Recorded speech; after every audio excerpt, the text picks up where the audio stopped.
My name is Robert Bennett, and I'm talking about chicken composting.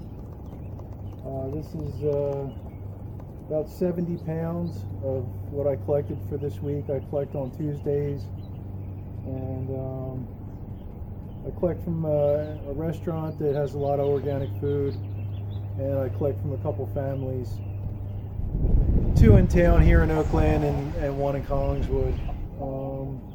This is how I compost it. I do a hugelkultur.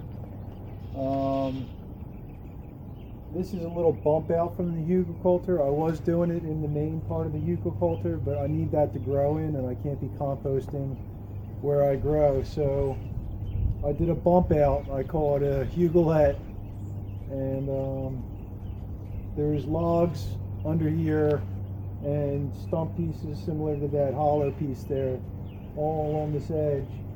And then I wove some sticks and some bamboo that I harvested from Newton Lake. I try and pack straw on the inside against the edge of the hugelkultur. I try and line some that along the edge so it breathes well, and so when they start kicking stuff up, it doesn't overflow the edge. It's got like a little guardrail kind of thing going. I'll show you what it looks like.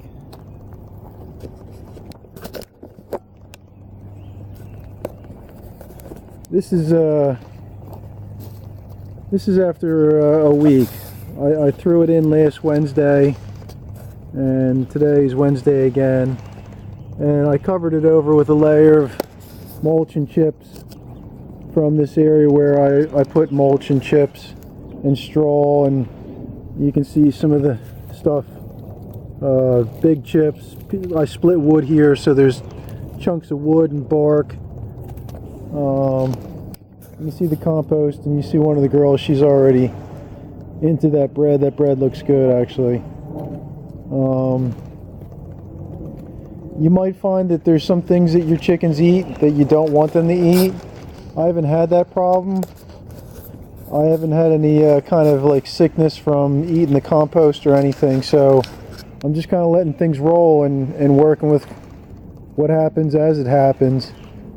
You can see, I'll throw this in here. The girls will be running over in a second. You ready? Where's your sisters? Come on, girls. Come on.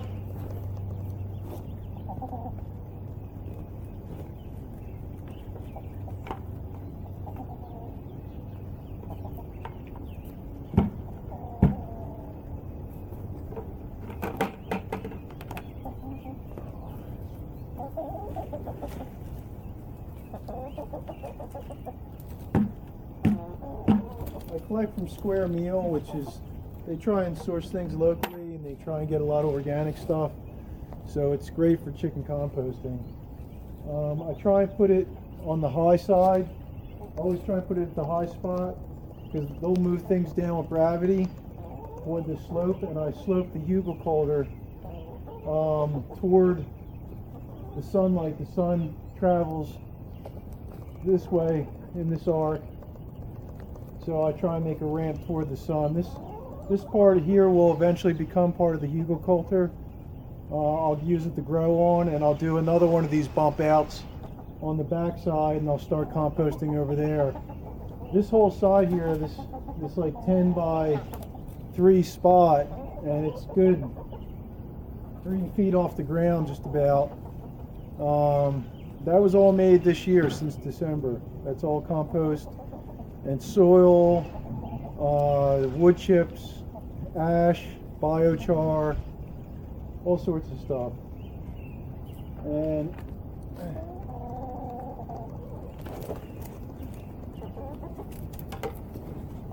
the only thing I hate about doing this and collecting stuff is that you get a lot of those stickers in the garden, a lot of the vegetable stickers, and they kind of suck, but you just pick them out as you get them. It's part of our waste stream and part of our duty to deal with, I guess. And this will all, I'll let them pick through this. They'll pick through this today, and then they kind of leave it alone for a day, and then on the third day I'll usually come up and I'll spread it around, and I'll take some of this stuff that's on the ground, this rakings and rough litter, the yard litter, straw, and I'll cover that over so the flies don't become a problem. As soon as the flies show up, I cover it up, and that kind of ends the fly issue. And the funny thing is, they like to scratch in it once you cover it up. So they seem to have more interest in scratching and looking for their food than just having a big pile of it right in front of them. They're nuts. You're nuts. You're nutty. You don't free, you're all nutty. You want me to spread it around now? Huh? I can do that.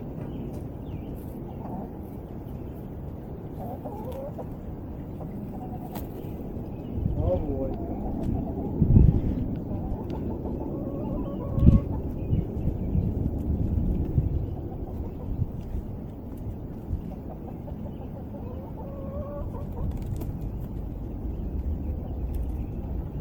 If I see that there's a lot of lemons or a lot of pineapples or anything like acidic, anything of a citrus nature, I'll get some clean wood ash and sprinkle the wood ash on there to kind of neutralize it. I don't test the soil.